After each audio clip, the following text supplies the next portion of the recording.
On September 29, 1957, a cooling system at the Mayak facility failed. The subsequent explosion contaminated 23,000 square kilometers of the southern Urals, irradiated tens of thousands of people, and was suppressed by the Soviet government for 30 years.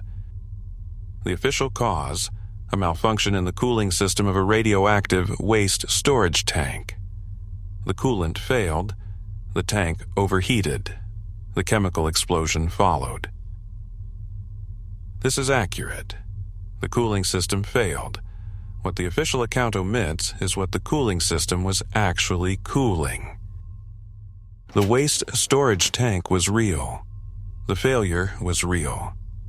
The tank overheated because the cooling capacity of the entire Mayak facility had been redirected to something else for 14 minutes, and in 14 minutes a tank of radioactive chemical waste, unattended, reached critical temperature. The something else is why Mayak was built. I found this file through a nuclear construction registry I was systematizing for an institutional inventory of Soviet atomic program infrastructure from the 1940s. Mayak appeared with a documentation anomaly. 2 construction projects, filed at the same location, in the same year, under the same authorization. The first, the official plutonium production facility, with cooling infrastructure scaled to its stated production capacity. The second, a classified supplement, filed separately, describing cooling systems with a thermal extraction capacity 10 times greater than any nuclear production process requires. 10 times. The official project and the classified supplement cannot both describe the same facility's needs. One of them describes something else. Nothing personal. Doubled construction documentation at a nuclear facility, with a cooling capacity discrepancy that cannot be explained by the stated purpose. This is what archivists investigate. Mayak was officially established in 1945 as the Soviet Union's first plutonium production facility, a crash program to produce material for nuclear weapons, run at extreme pace in response to the American bomb. This history is real and documented, and the facility genuinely produced plutonium. What the history does not explain is why a plutonium production facility required the construction, in 1946, of the largest cryogenic infrastructure ever built in the Soviet Union. Infrastructure capable of cooling a volume of approximately 40,000 cubic meters to minus 60 degrees Celsius, sustained indefinitely, using the nuclear reactors as the primary power source for the cooling rather than for the plutonium production. The plutonium was produced. It was the byproduct. In 1946, the Soviet state kept secrets that could never be spoken. Communications were monitored.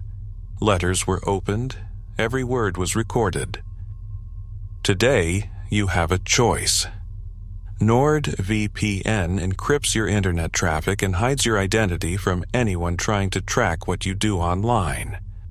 If you want to protect your privacy, check the link in the pinned comment for an exclusive deal.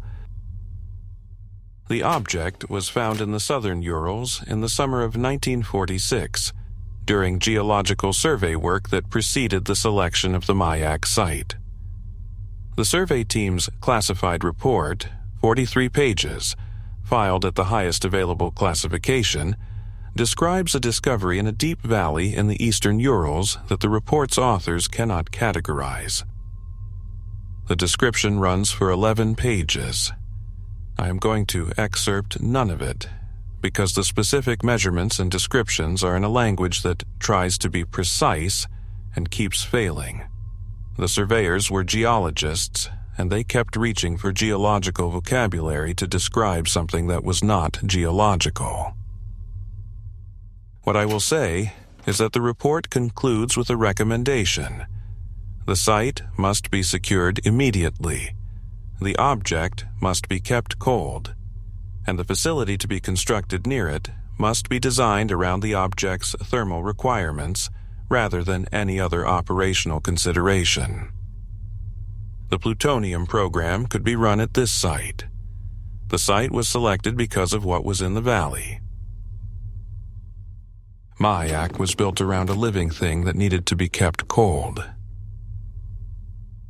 The chief engineer of the cooling infrastructure was Dmitry Belyakov, 41 years old, a specialist in industrial cryogenic systems who had spent the previous decade designing cold storage systems for Soviet industry. He was recruited to Mayak in 1946 with no explanation of what he would be cooling. He designed the system for 11 years before he wrote anything in his personal journal that acknowledged what the system was for. His journal entry from September 22, 1957, 1 week before the explosion. I am going to document what the monitoring stations are showing because I do not know what to do with it through official channels, and I need to put it somewhere. The temperature readings at the primary interface have been rising for 22 days. The progression, -61 on September 1st, -55 on September 8th, -48 on September 15th, -41 this morning. This is not a cooling system failure. The cooling systems are operating at full capacity. The heat is coming from the object. The object is generating more thermal output than it has at any point in the 11 years I have been monitoring it.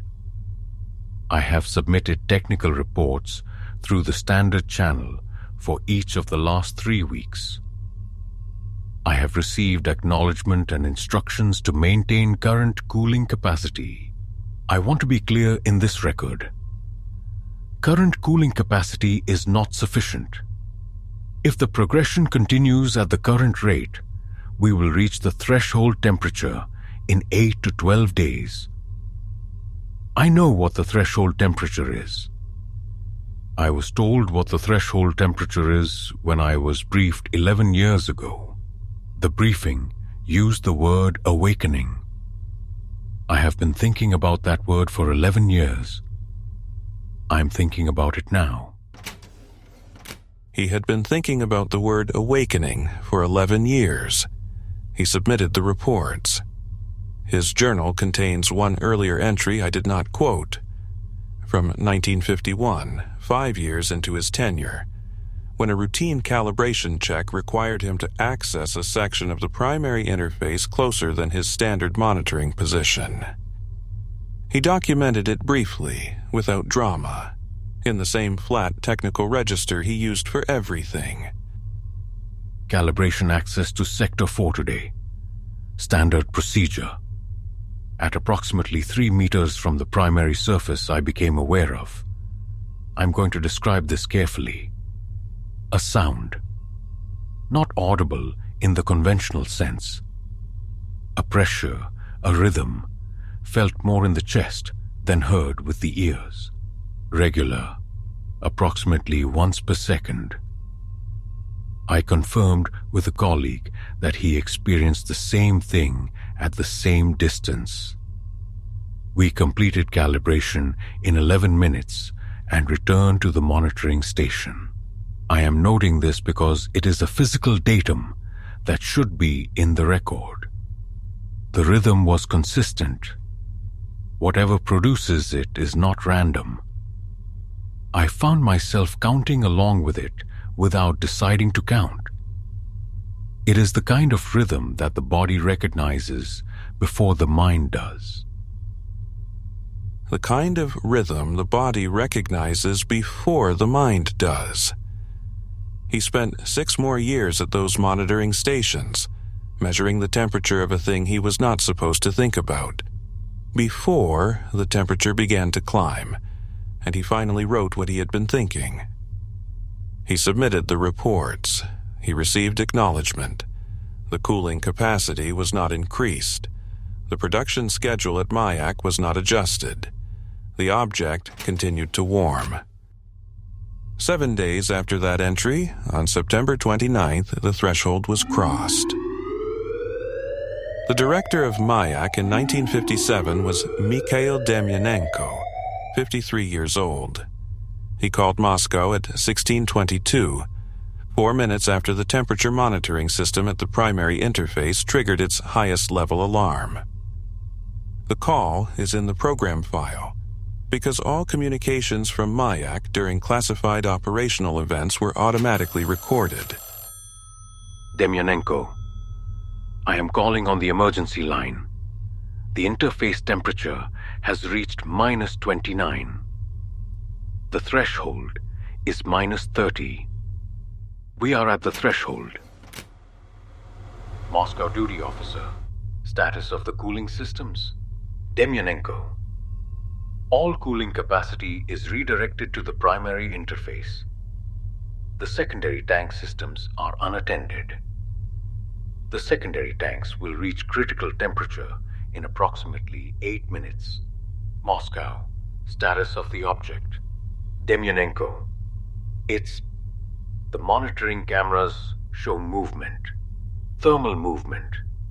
The surface it's changing. It's Moscow director, status of the object.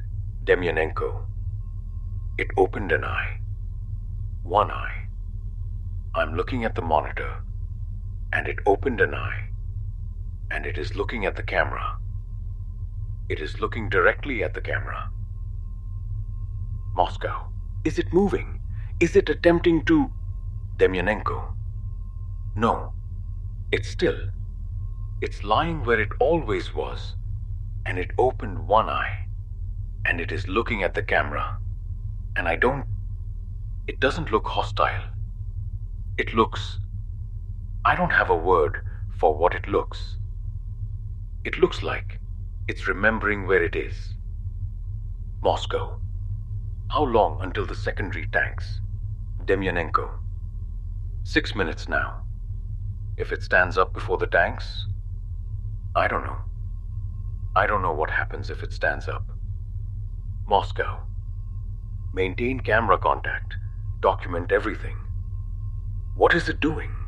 Demyanenko, it's looking at the camera. It's been looking at the camera for 2 minutes. It's just looking.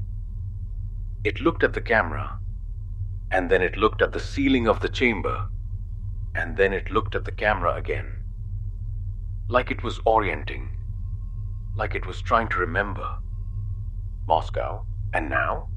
Demyanenko, the eye is closing. The temperature reading it's dropping. It's going back down. I think it's going back to sleep. I think it chose to go back to sleep. Demyanenko, the secondary tanks. The secondary tanks have gone. The secondary tanks went at 16:36, 14 minutes after the threshold was crossed. The object had been awake for 14 minutes, looked at the camera for most of them, closed its eye, and returned to a state that the monitoring systems registered as consistent with dormancy, just as the cooling capacity, no longer needed at the primary interface, returned to the secondary systems. Too late. The explosion contaminated 23,000 square kilometers. The official explanation, waste tank cooling failure, is accurate. The waste tanks were not cooled for 14 minutes because the cooling was somewhere else. The somewhere else is what the official explanation does not mention. Here's the first contradiction. The official Mayak construction project, filed in the Soviet Nuclear Program Archive, the version that has been partially declassified and studied by historians, specifies cooling infrastructure sized for the heat output of plutonium production at the stated capacity. The specifications are technically consistent. A nuclear production facility of that size generates that much heat. The cooling systems in the official project would manage it. The classified supplement, filed in the program folder, accessible only at the level I was granted, specifies cooling infrastructure with a thermal extraction capacity of approximately 2.4 gigawatts, sustained continuously. The stated plutonium production requires perhaps 200 megawatts of a thermal management. The supplement describes 12 times more cooling capacity than the facility's stated purpose requires. The supplement does not explain the discrepancy. It does not need to. The supplement was never meant to be read alongside the official project. They were filed separately, in different archives, under different classification schemes, and I am the first person to look at both in the same session. 2 construction documents for the same facility, filed in the same year, describing cooling systems that differ by a factor of 12. The official project describes a nuclear production facility. The supplement describes something else using nuclear power to stay cold. Here's the second contradiction. The temperature monitoring logs for the primary interface, 11 years of records, 1946 to 1957, show a consistent reading of minus 58 to minus 62 degrees Celsius throughout the entire period. Stable, flat. Not the profile of a passive refrigerated space. Passive refrigeration produces slight fluctuations. The flat profile means the cooling system was actively compensating for a constant heat source. The object was generating heat throughout its dormancy, steadily, consistently, and the cooling system was matching it degree for degree for 11 years. For 22 days before the explosion, the heat output increased. The logs show it. The cooling system ran at escalating capacity. The temperature rose anyway. The gap between generated heat and extractable heat widened day by day. Belyakov saw this. He reported it. The reports are in the file, 3 weekly technical reports, each noting the temperature rise, each recommending increased cooling capacity or reduced production load on the reactors to free additional cooling capacity. The production schedule was not adjusted. The cooling capacity was not increased. 3 weeks of documented warning, submitted through official channels, acknowledged and not acted on. The internal post-accident review, filed in November 1957, identifies the cause of the cooling failure as insufficient response to pre-event warning indicators. It recommends improved monitoring and faster escalation protocols. It does not explain why the 3 weeks of escalating warnings from the chief engineer produced no response. The review is about what happened after the warning was ignored. The question of why the warning was ignored is not in the review. Here is the third contradiction, the document that should not exist. The Accident Remediation Report, filed in late 1957, is a standard document. Contamination measurements, evacuation records, decontamination procedures, long-term monitoring plans.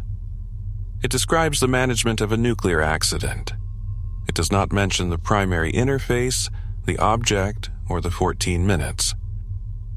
In the program file, alongside the remediation report, is a separate internal status document filed 31 hours after the explosion.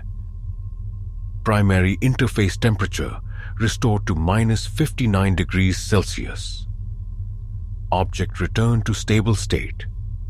No indicators of secondary awakening detected. Monitoring resumed at standard protocol. 2 post-accident documents. One describes the management of a nuclear contamination event affecting 23,000 square kilometers. The other notes that the thing at the center of why all of this happened has been put back to sleep and appears to be staying that way. The nuclear construction registry that led me to this file contains a record of a Mayak facility upgrade in 1962, 5 years after the accident. Standard technical documentation. In the equipment list, new cryogenic systems, capacity 3 times the original installation, registry notation for the upgrade's justification, capacity increase required due to growth in object parameters. The object grew. In the 5 years between 1957 and 1962, the thing in the valley in the eastern Urals grew enough that the cooling infrastructure built around it in 1946 was no longer adequate. Mayak was expanded to match it. I searched the registry for subsequent upgrade records. I found 3: 1962, 1971, 1979. Each documents an increase in cryogenic capacity. Each carries the same notation. Capacity increase required due to growth in object parameters. The upgrades stopped after 1979. The object presumably did not stop growing.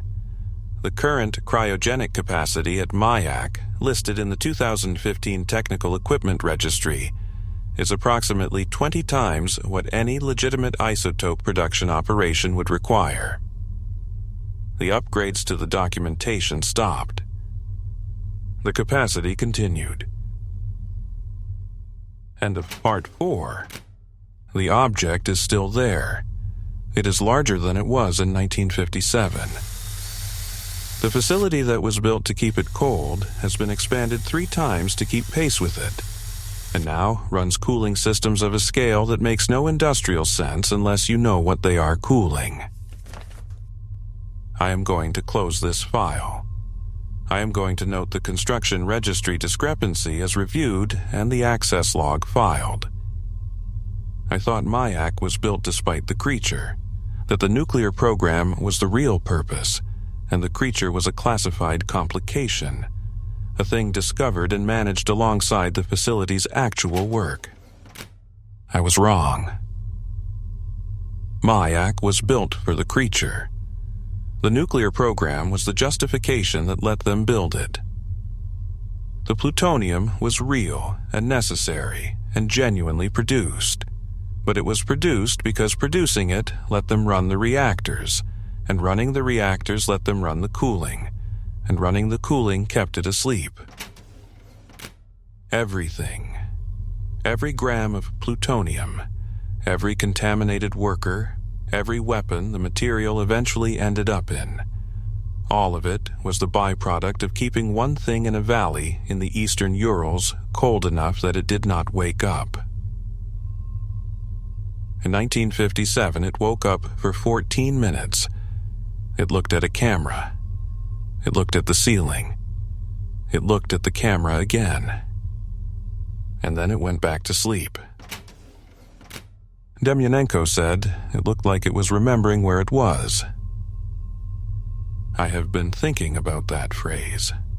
Something very large, in a cold chamber, waking after 11 years and looking at the camera installed to observe it, and the person watching the monitor using the word remembering. Not discovering, not orienting, remembering. It had been there before. Not since 1946 when the surveyors found it. Before. It knew the chamber. It looked at the camera the way you look at a room you left a long time ago. The cooling systems are running. The facility is operational.